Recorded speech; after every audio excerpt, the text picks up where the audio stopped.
بسم اللہ الرحمن الرحیم۔ السلام علیکم دوستو۔ ہسپتال میں ایمرجنسی نافذ تھی۔ ڈاکٹرز، نرس اور تمام میڈیکل سٹاف بہت تیزی کے ساتھ زخمیوں کی مرہم پٹی اور علاج میں مصروف تھے۔ اتنے میں اسٹریچر پر ایک زخمی فوجی لایا گیا۔ اس کی حالت بہت خراب تھی، سانس بھی اکھڑ رہی تھی اور اس کا بلڈ پریشر مسلسل گر رہا تھا اور وہ بڑی تکلیف میں دکھائی دے رہا تھا، لیکن اس کے باوجود وہ کچھ بولنے کی کوشش کر رہا تھا۔ ڈاکٹرز نے قریب ہو کر سنا تو وہ کہہ رہا تھا، میں نے ماں سے سینے پر گولی کھانے کا وعدہ کیا تھا، لیکن ڈاکٹرز یہ جاننے سے قاصر تھے کہ اس کو گولی کہاں لگی ہے۔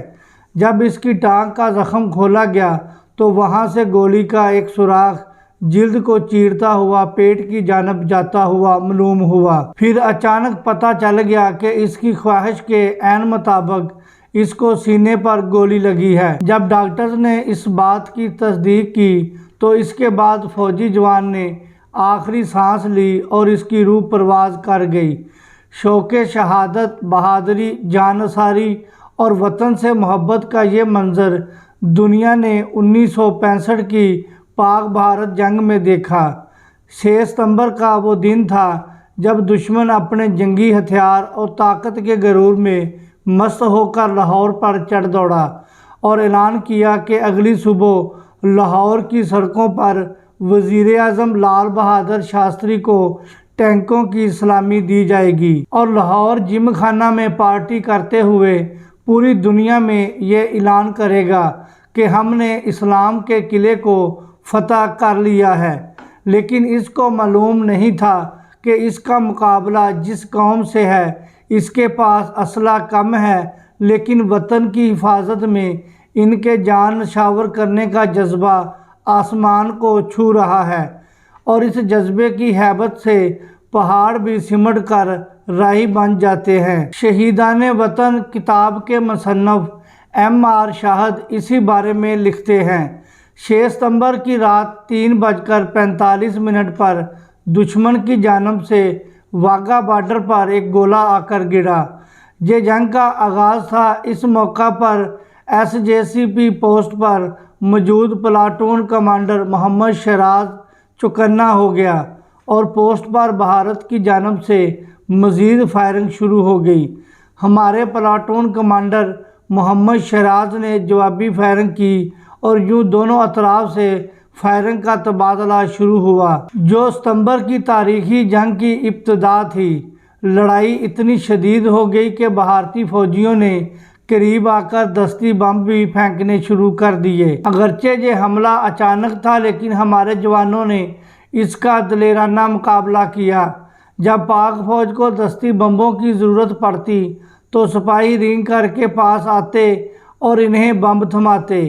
اسی اثناء میں پلاٹون کمانڈر محمد شیراز دشمن کی گولیوں سے شہید ہو کر جنگ ستمبر کے پہلے شہید کا اعزاز حاصل کر گئے۔ کیونکہ یہ حملہ نصف شب کو ہوا تھا، اس وجہ سے زیادہ تر لوگ سو رہے تھے۔ بھارتی فوجیوں کے ہاتھ لاہور کی ایک ڈبل ڈیکر بس لگ گئی، جس کی تصویریں دنیا بھر میں دکھا کر بھارتیوں نے پروپیگنڈا کیا کہ وہ لاہور پر قبضہ کر چکے ہیں۔ لیکن قبل اس کے کہ بھارتی ٹینک BRB نہر کا پل عبور کرتے، سرحدوں پر موجود ہمارے فوجیوں نے جان پر کھیل کر نہر کا پل توڑ دیا۔ یہ بھارتی فوج کے لیے ایک دھچکا تھا۔ وہ جلد سے جلد نہر کو عبور کرنا چاہتی تھی۔ اس سے قبل کہ وہ کوئی اور متبادل انتظام کرتی، پاک فوج کے مزید جوان حیرت انگیز تیز رفتاری کے ساتھ محاذ پر پہنچ گئے اور بھارتی ٹینکوں کے سامنے سیسہ پلائی دیوار بن کر لاہور شہر کو محفوظ کر لیا۔ یہ وہی مقام ہے جہاں ہمارے ہیرو میجر عزیز بٹی شہید نے دشمن کے دانت کھٹے کیے اور بہادری اور جرأت کی ایک لازوال تاریخ رقم کی۔ حملے کے وقت میجر عزیز بٹی لاہور میں برکی کے علاقے میں ایک کمپنی کی کمان کر رہے تھے۔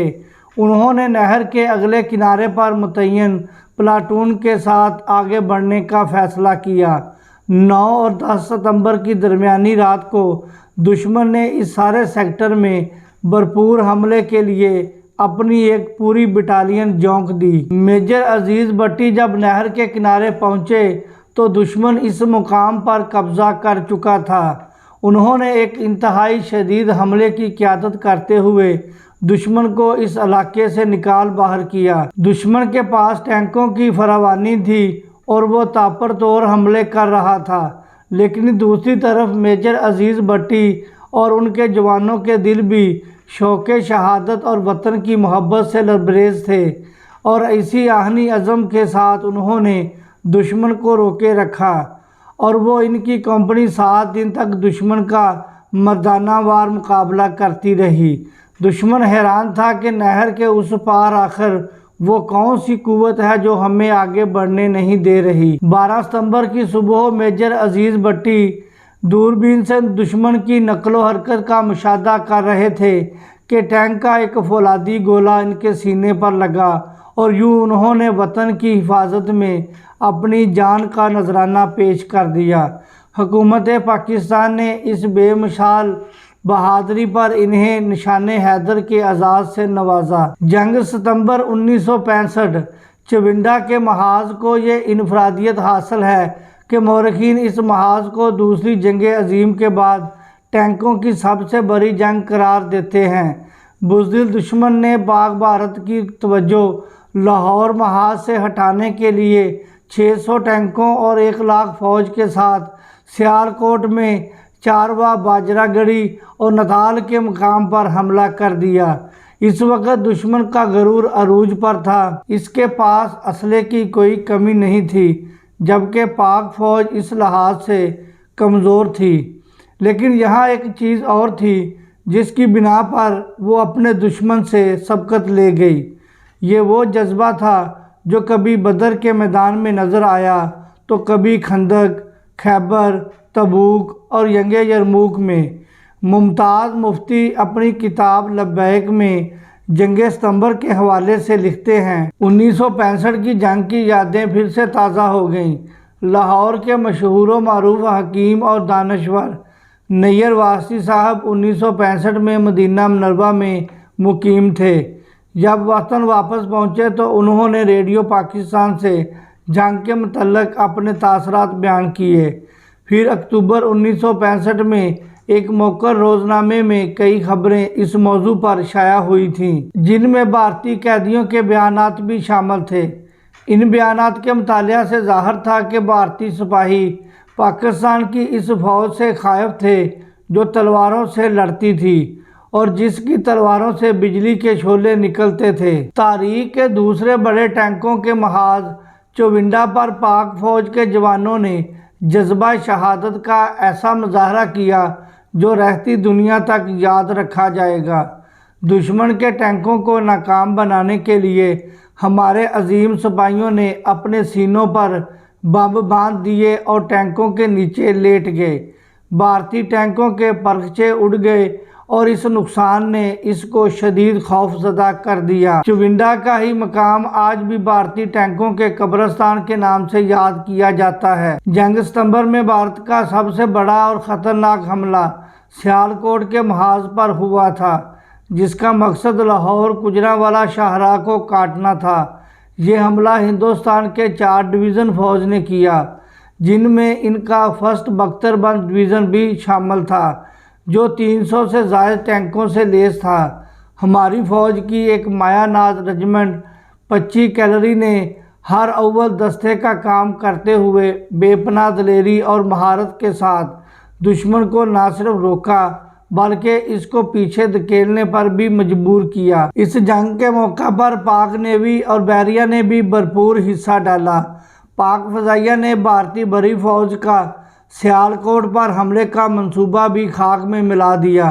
تقریباً 50 بھارتی ٹینک تباہ ہو گئے۔ سرگودا کی فضاؤں میں ایم عالم نے اپنے سپیر طیارے سے 4 بھارتی ہنٹر طیارے 1 منٹ سے بھی کم وقت میں مار گرائے، جس سے پوری دنیا میں بھارتی فضائیہ کا مورال بری طرح گر گیا۔ پاک بحریہ نے ریاست گجرات کے قریب بھارتی بحری اڈے داوا راکا میں موجود ریڈار سسٹم کو پیش قدمی کرتے ہوئے تباہ کر دیا۔ اس کے علاوہ پاک نیوی کی آبدوز غازی نے بھارتی جنگی بحری جہاز کیکری کو تباہ کر دیا۔ یہ سب بھارتی سمندری حدود میں ہوا۔ بھارتی بحریہ نے اس جنگ میں مزید کوئی پیش قدمی نہیں کی۔ یوں کراچی بھارتی بحری ناکہ بندی کے خطرے سے محفوظ رہا۔ پاک فوج نے سندھ کے ریگزاروں میں بھی پیش قدمی جاری رکھی اور راجستھان کے علاقے ماؤ باؤ میں گدورا کے مقام پر بھارتی فوجی قلعے پر قبضہ کر لیا۔ اس کے ساتھ 8 کلومیٹر تک پیش قدمی کرتے ہوئے کیم کرن نامی بھارتی قصبے پر بھی قبضہ کر لیا۔ مجموعی طور پر اس جنگ میں پاک فوج نے 1600 مربع میل تک پھیلے بھارتی علاقے کو اپنے قبضے میں لے لیا، جبکہ 446 مربع کلومیٹر کا علاقہ بھارت کے قبضے میں رہا۔ یہ جنگ 23 ستمبر کو ختم ہوئی، جس میں بھارت نے توقع سے کہیں زیادہ ناکامیاں سمیٹیں۔ لاہور پر قبضے کا خواب دیکھنے والا بھارتی وزیر اعظم لال بہادر شاستری پر بھارتی عوام کی جانب سے اس قدر شدید تنقید کی گئی کہ وہ اس پریشر کی تاب نہ لا سکا اور اس صدمے سے تاشقند میں ہی فوت ہو گیا۔ حقیقت یہ ہے کہ جنگ ستمبر کا فیصلہ بھارت کی بہت بڑی غلطی تھی، جس میں اس کو شکست فاش ہوئی۔ کچھ عرصہ قبل بھارتی فوج میں اعلیٰ ترین عہدے سے ریٹائر ہونے والے ایئر مارشل بھارت کمار نے the devils of the Himalayan eagle the first Indo Pak war کے نام سے ایک کتاب لکھی ہے، جس میں انہوں نے 50 سال میں پہلی مرتبہ تسلیم کیا ہے کہ 1965 کی جنگ میں پاکستان کے مقابلے میں بھارت کو زیادہ نقصان اٹھانا پڑا تھا، جہاں تک کہ پاکستان نے صرف 2 دن میں بھارت کے 35 طیارے تباہ کر دیے تھے۔ جنگ ستمبر میں پاک فوج کو اللہ نے سرخرو کیا اور ان کو فتح سے سرفراز فرمایا۔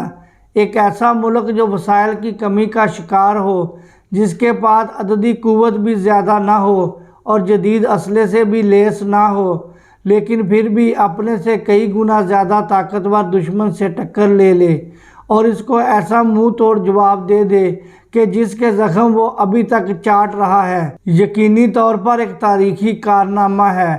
جنگ ستمبر میں فوج کے ساتھ ساتھ عوام کا جوش و جذبہ بھی دیانی تھا۔ مائیں سجدہ ریز ہو کر جوانوں کی فتح یابی کے لیے دعا کر رہی تھیں تو بہنیں اور بیٹیاں زخمیوں کی مرہم پٹی میں مصروف تھیں۔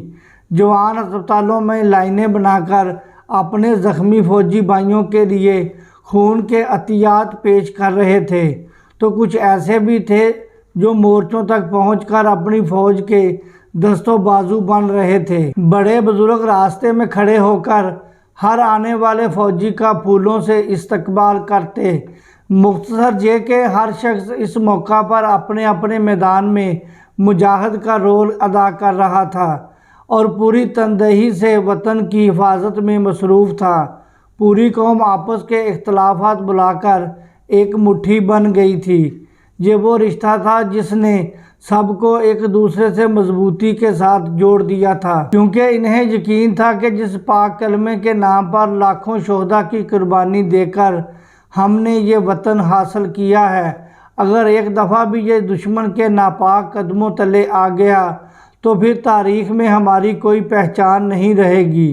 اور اسی وجہ سے ہر شخص نے ایسے جوش و جذبے اور ایمانی غیرت کا مظاہرہ کیا کہ 17 دن تک دشمن کو ناکوں چنے چبوائے، اور جب وہ شکست خوردہ ہو کر واپس بھاگا تو اپنا بھاری بھرکم نقصان کروانے کے ساتھ ساتھ پوری دنیا میں جگ ہنسائی کا نمونہ بھی بن چکا تھا۔ آج ہمیں ایک بار پھر اسی اتفاق و اتحاد کی ضرورت ہے جس کے بل پر ہم نے 65 کی جنگ میں دشمن کو شکست دی تھی۔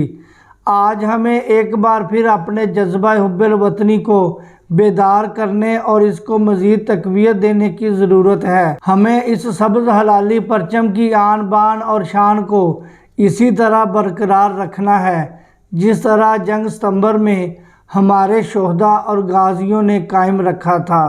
بہت شکریہ دوستو، مجھے اجازت دیں، اپنا خیال رکھیں۔ اللہ حافظ۔ السلام علیکم ورحمۃ اللہ وبرکاتہ۔